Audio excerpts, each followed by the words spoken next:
Hey guys, so today is day 76 of Quarantine Cuisine and we are making our Buttermilk Brined fried chicken. Now I know I've made fried chicken for you before, but you can always have fried chicken again. I don't know about you. So this has been in the refrigerator for 24 hours. This was a store-bought brine that I added buttermilk to. So, a brine generally is like a salt and a sugar combination with other herbs, peppercorns, garlic powder, any other spices that you want.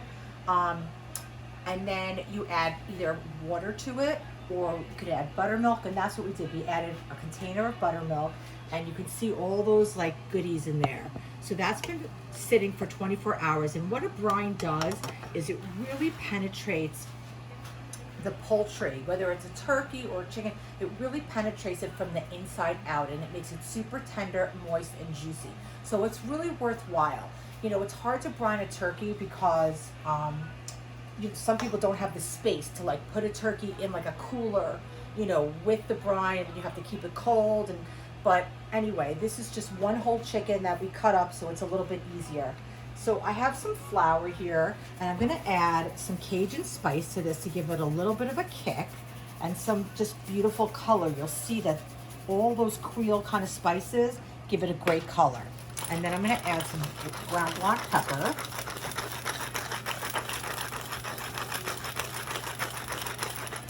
Okay.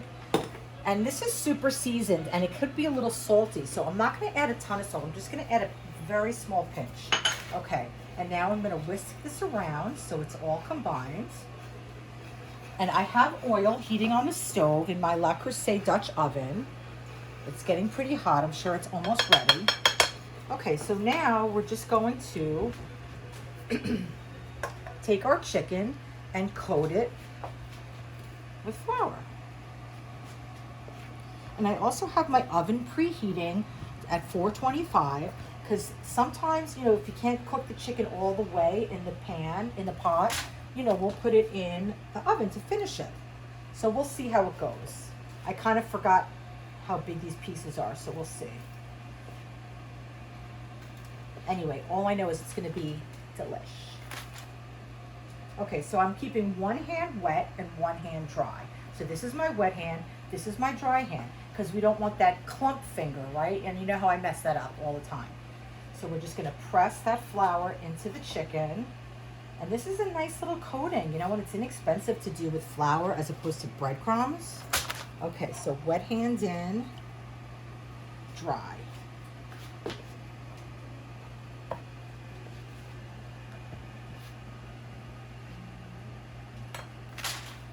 Wet hands. I think we might be able to finish these on the stove. They're actually pretty small. So what I did was I cut up the chicken, and I cut the breasts in half because they were pretty big. So we'll have 4 chicken breasts, which is great. Here's a leg, wet hand, dry hand.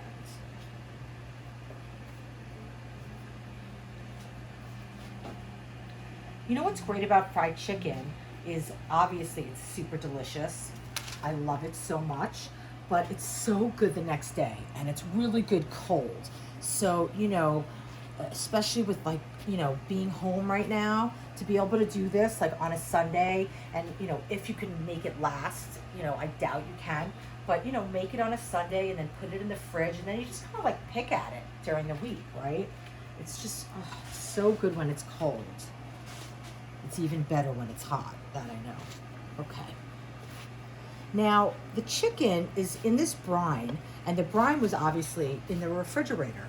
So, this chicken is pretty cold. I let this sit out in the brine for probably 40 minutes, but the chicken is pretty cold. So, my advice to you, I wanted to show you what it was like in the brine. It would be to probably take it out of the brine and maybe do this breading process and let it sit for like another 20 minutes at room temperature, just so that you get even cooking all around. Okay, let's see what we got here. I think that's it. One wing, let me just double check.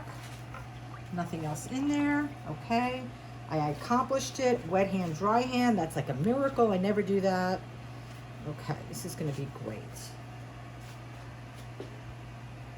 Okay, so So let me just take off this wet glove, bring this chicken over here.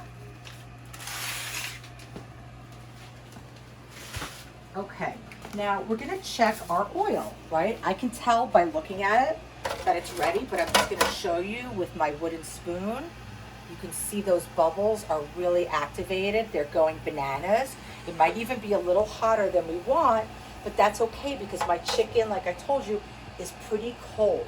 So I'm gonna start with the biggest pieces first. Watch out, Parks, okay? Yep. I'm gonna gently drop this in. So I'm putting in the legs, because the dark meat takes a little bit longer. So I'm putting the legs in first, and then I'm gonna put the thighs. Okay, and like I always tell you, you wanna be really careful when you're frying. Add things slowly, because you don't want anything to overflow. So I'm starting with that. Let me move it around a little bit, make sure that nothing's sticking.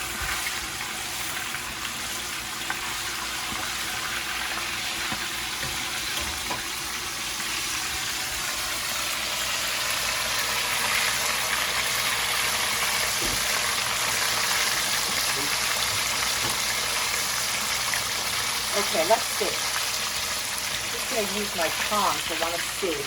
Look at how brown and quickly that's cooking. Okay, so now let's add the breast.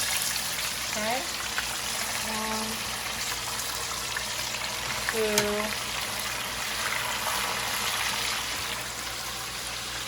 So this is going to give us 10 pieces of fried chicken because we cut the breast in half. So we have 2 legs, 2 thighs, 2 wings, 4 breasts.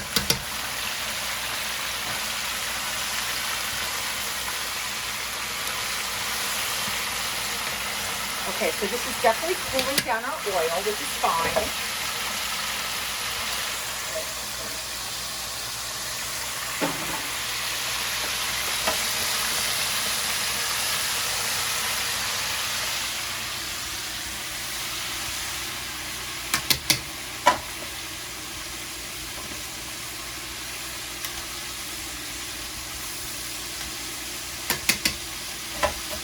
Okay, I think what we're going to do is we are going to finish it in the oven. So I'm going to start taking out some of the pieces that have nice brown to them. And we're going to put it on this wire rack.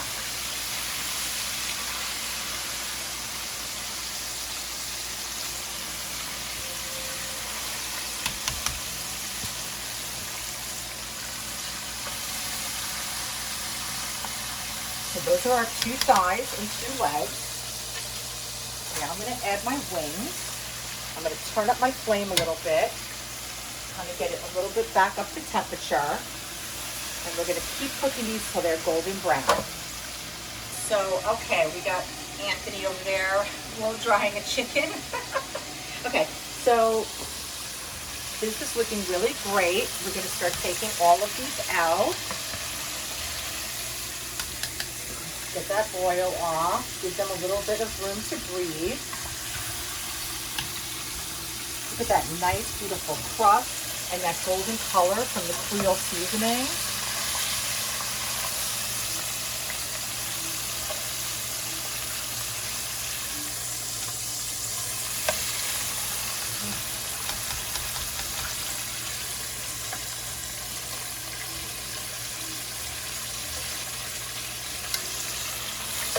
Last but not least, look at that. Gorgeous. Getting all that oil off of there.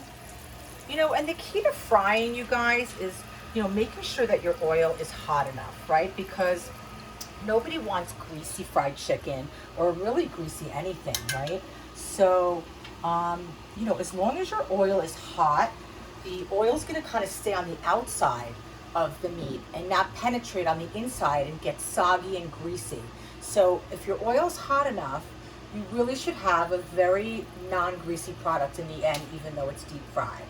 Okay, I'm gonna put this in the oven for about 20-25 minutes max, maybe even a little bit less, and then we'll take it out and we'll show you what it looks like. And I'm gonna just steal this little piece right here, this little crispy guy.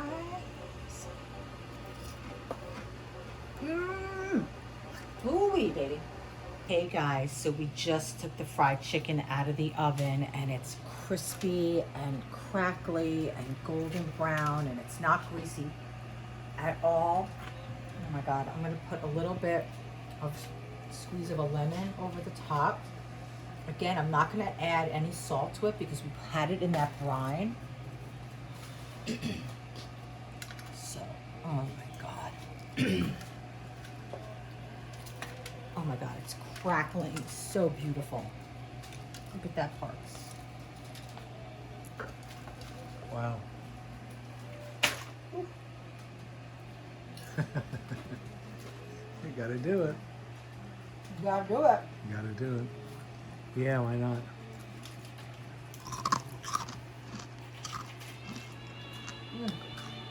Oh my God. So you guys, crunchy.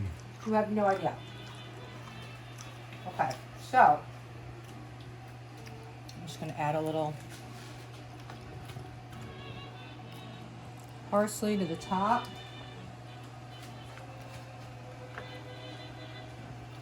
And then when I have fried chicken, I always put sliced pickles on it. Why is that? Because there was a place in New Orleans called Chez Helene, and the chef was Austin Leslie, and it was my favorite restaurant in New Orleans. Unfortunately, he passed away, and the restaurant's been closed for a long time, but he had the best fried chicken I've ever had in my life, and I try to model my chicken after him, and he always had sliced pickles on there. So that's my tribute to Austin Leslie. I just got chills. I got fried chicken chills.